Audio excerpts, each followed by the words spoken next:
Hello everyone, welcome to our YouTube channel. आज आपण पाहणार आहोत वर्ग 10वा विषय इंग्रजी poem 2.1 you start dying slowly या पोयमचे इंग्लिश वर्कशॉप. चला तर मग सुरुवात करूयात.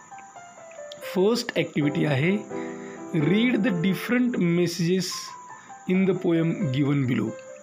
कवितेमध्ये काही वेगवेगळे संदेश देण्यात आलेले आहेत. ते खाली दिलेले संदेश वाचा. Choose the one that suits this poem best. आणि या कवितेसाठी कोणता संदेश सूट होतो, लागू होतो, तो आपल्याला या ठिकाणी चूज करायचा आहे, निवडायचा आहे. तर हे संदेश निवडत असताना यामधील सर्वात बेस्ट संदेश या कवितेसाठी लागू होणारा कोणता, तो आपल्याला निवडायचा आहे. त्यासाठी आपल्याला दिलेले संदेश वाचून घ्यावे लागतील. A, face life whatever it may give you.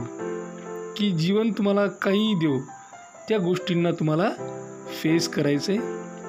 B, fulfil all your dreams and unfulfilled desires. की जे तुमचे अपूर्ण स्वप्न किंवा अपुऱ्या इच्छा आहेत त्या पूर्ण करा. C, be yourself and do what your heart tells you.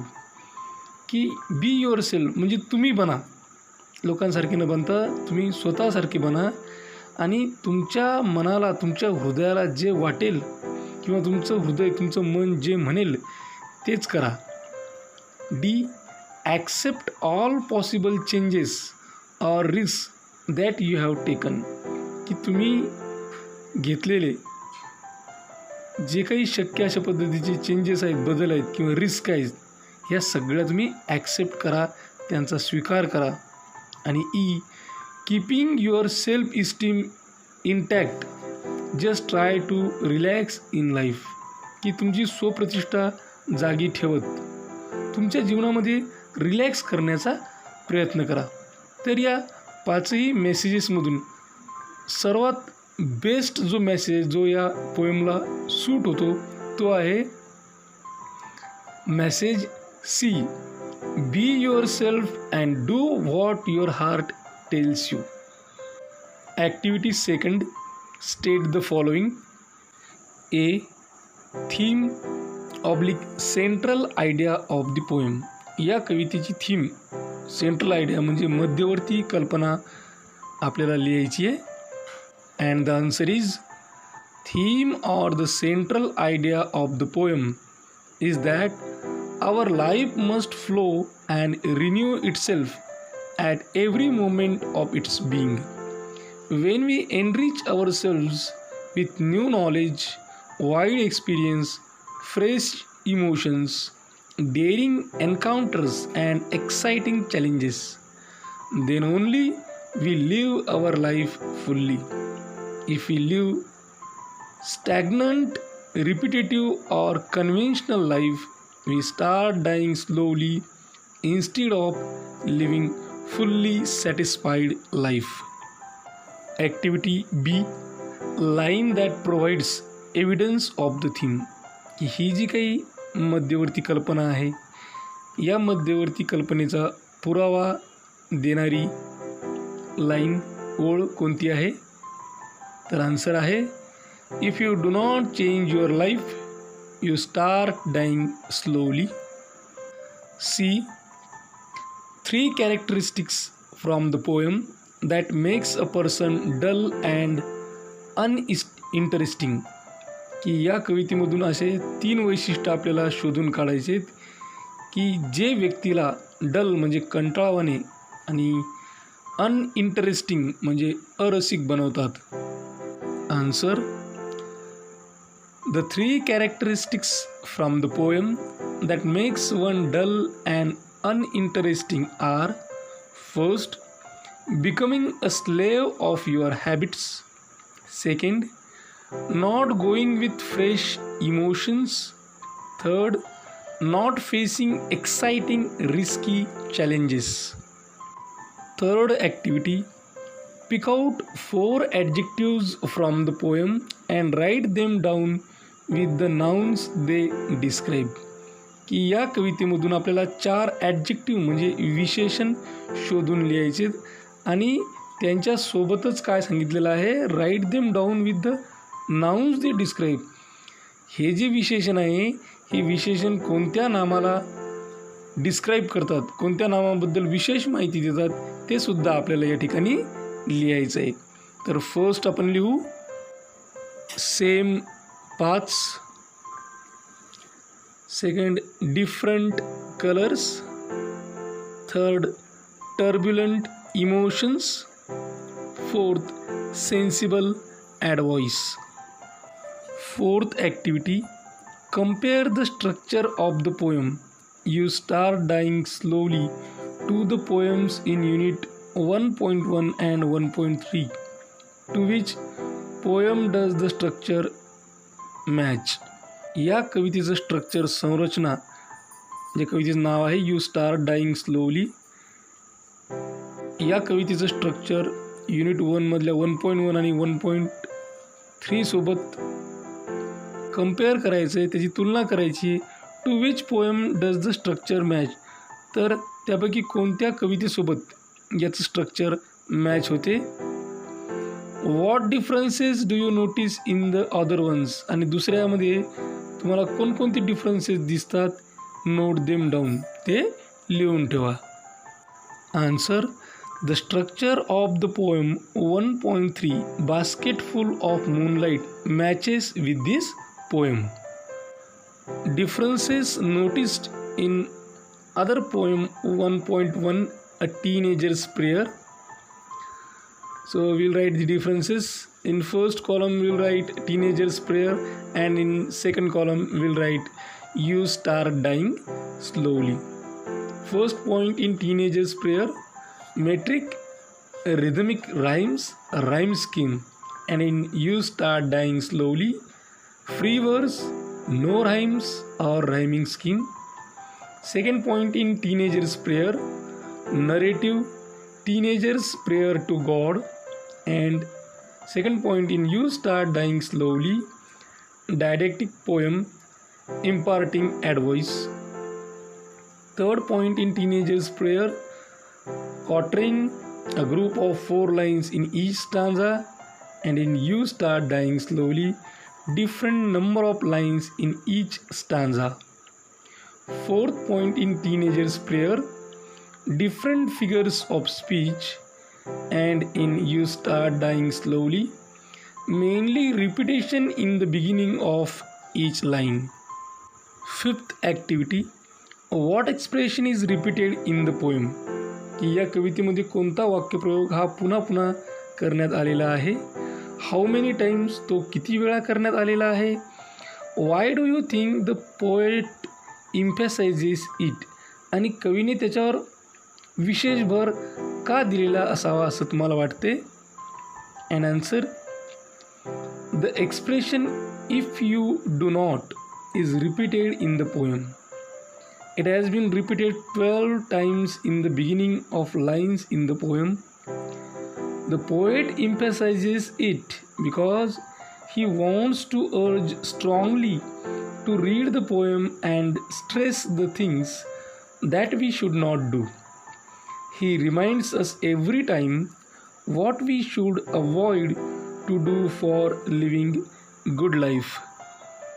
Sixth activity, write the opposite of the following in the form of advice using different words and phrases, की पुढील वाक्यांच्या विरुद्ध अर्थाचं वाक्य, वेगळे शब्द आणि वाक्प्रचार वापरून सल्ल्याच्या स्वरूपात आपल्याला लिहायचं आहे. एक एक्झाम्पल आपल्याला या ठिकाणी करून दिलेलं आहे.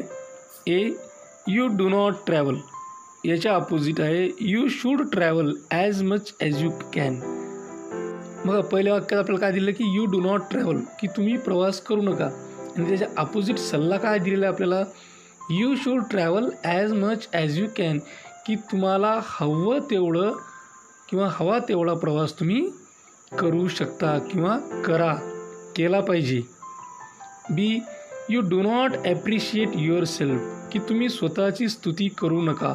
याच्या अपोजिट सल्ला द्यायचा असला तर काय करता येईल, you should appreciate your self, की तुम्ही स्वतःची स्तुती केली पाहिजे. Then C, you kill your self esteem, तुम्ही तुमची जी सेल्फ इस्टीम स्वप्रतिष्ठा आहे ती मारून टाका. याला opposite, you should keep up your self esteem, की तुम्ही जी स्वप्रतिष्ठा आहे ती जिवंत ठेवली पाहिजे. D, you become a slave of habits, की तुम्ही तुमच्या सवयींचे गुलाम व्हा. याच्या अपोजिट काय लिहिता येईल, don't become a slave of habits, की तुम्ही तुमच्या सवयींचे गुलाम बनू नका. E, you refuse to speak to strangers, की तुम्ही अनोळखी लोकांसोबत बोलणं टाळा किंवा बोलायला नकार द्या. You should speak to strangers हे अपोजिट राहील, की तुम्ही अपरिचित लोकांशी बोललं पाहिजे. F, you do not change your life, तुम्ही तुमचं जीवन बदलू नका. Opposite of this is you should change your life, तुम्ही तुमचं जीवन बदललं पाहिजे. G, you refuse to take a risk, की तुम्ही कोणत्याही प्रकारची रिस्क घ्यायला नकार दिला पाहिजे. Opposite of it is you should always be ready to take a risk, की तुम्ही तुमच्या जीवनामध्ये रिस्क घ्यायला तयार असलं पाहिजे. 7th activity, go through the following steps and discuss in pairs about the facts mentioned in it. Write a paragraph using the points. Give another interesting title. की या ठिकाणी ज्या स्टेप्स दिलेल्या आहेत त्या लक्षात घ्यायच्या आहेत आणि त्यात जे काही उल्लेख केलेले मुद्दे आहेत त्यांचा वापर करून आपल्याला एक पॅराग्राफ लिहायचं आहे. आणि या ठिकाणी आपल्याला एक टायटल देण्यात आलेलं आहे, लिव्हिंग अ बेटर लाईफ. या व्यतिरिक्त आपल्याला दुसरं एखादं टायटल द्यायचं आहे. बघूयात आपण कोणकोणते पॉईंट देण्यात आलेले आहेत. तर लिव्हिंग अ बेटर लाईफ हे टायटल आहे आणि त्याच्या खाली काही पॉईंट आपल्याला देण्यात आलेले आहेत. Get rid of one bad habit at a time.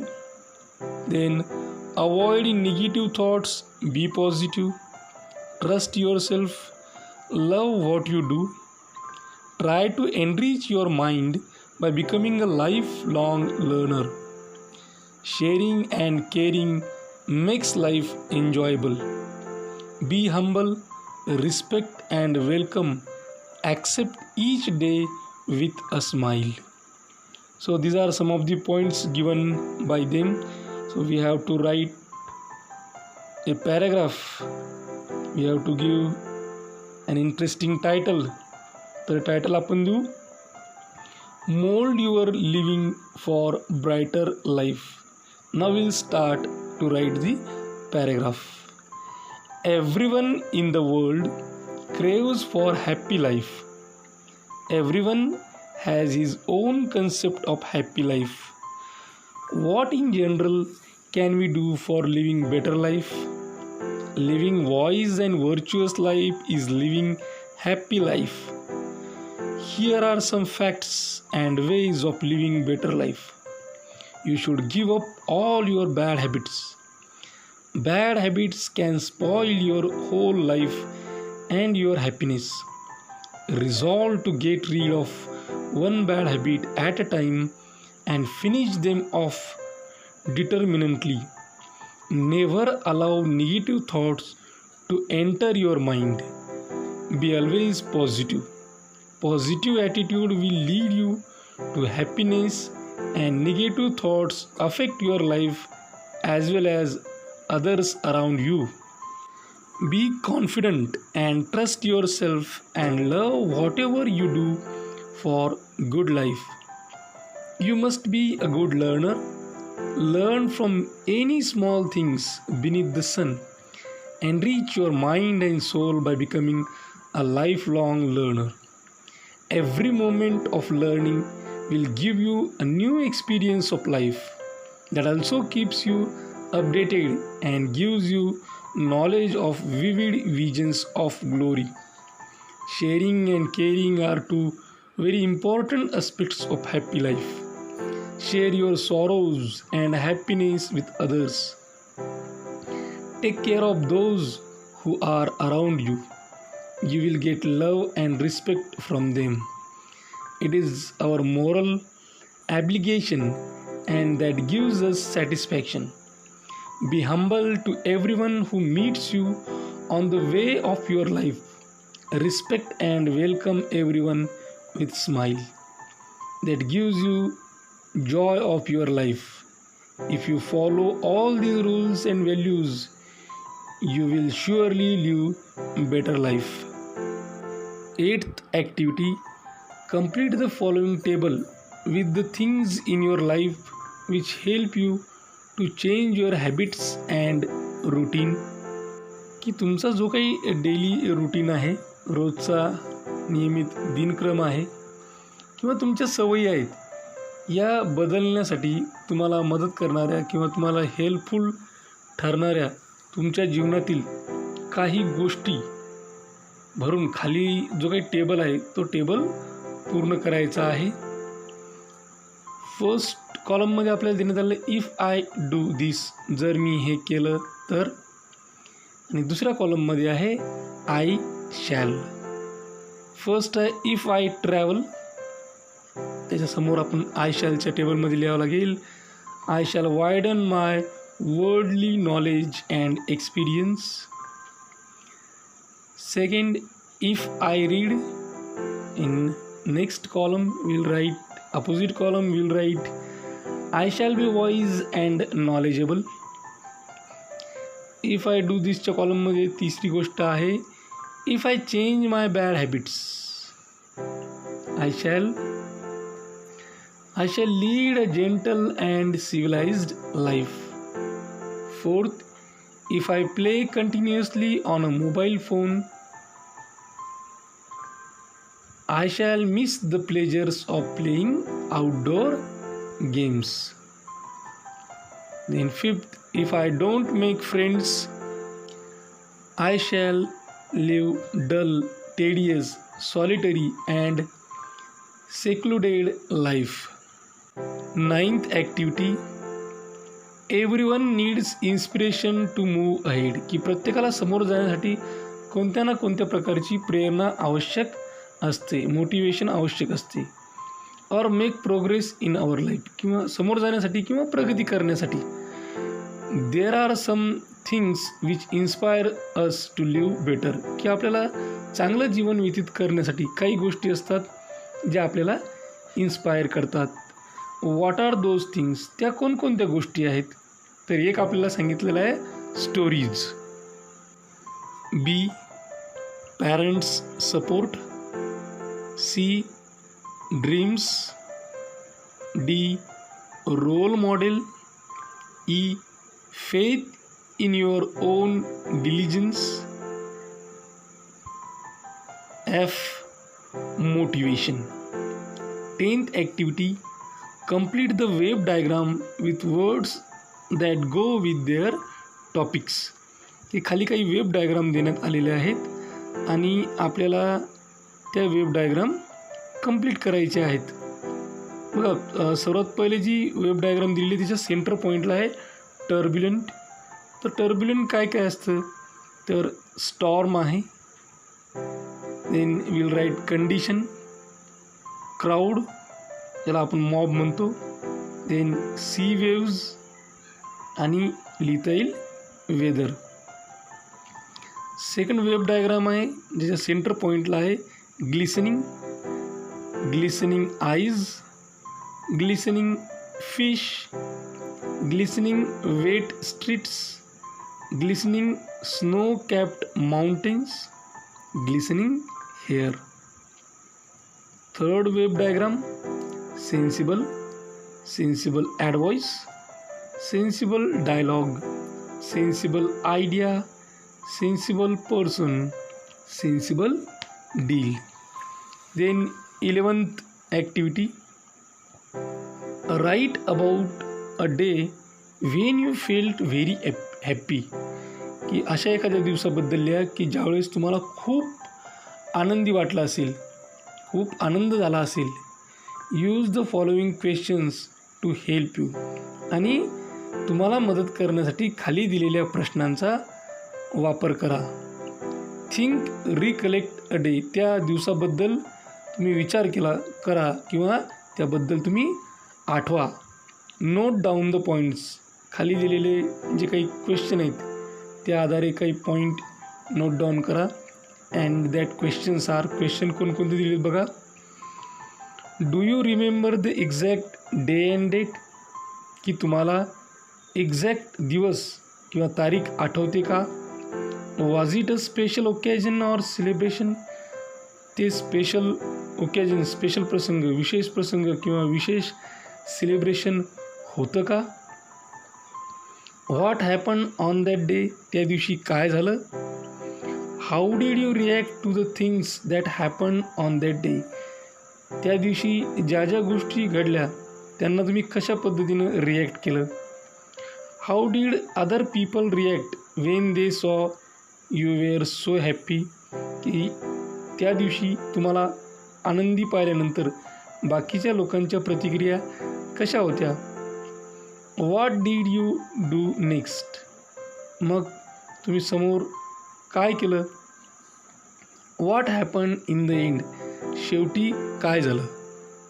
8th, describe any other emotions you felt that day. की त्या दिवशी दुसऱ्या कोणत्याही प्रकारची जर कोणती भावना असेल तर त्या भावनेचा उल्लेख या ठिकाणी करायचा, त्याचं वर्णन करायचे. Now with the help of guidelines right a short paragraph of at least 100 words about that happy day. की वर दिलेल्या मार्गदर्शक सूचनांचा वापर करून तुम्हाला कमीत कमी 100 शब्दांचा पॅरेग्राफ त्या दिवसाबद्दल लिहायचा आहे. Give a suitable title for your narrative or write-up. तुम्ही जे काही लिहिणार आहात त्यासाठी एक योग्य अशा पद्धतीचं शीर्षक द्यायचं आहे. तर टायटल आपण देऊ my happiest day. It was Wednesday the 20th March 2019. It was my birthday and also was the Sparrow's Day. I had recently read an article about the disappearing sparrows in Mumbai. I felt very sorry about their miserable condition. From that day, I was thinking of doing something for the poor sparrows. Then I decided to celebrate my birthday differently. I had collected the material I required for making the sparrows happy. I started to set up an open bird cote near the window of my house.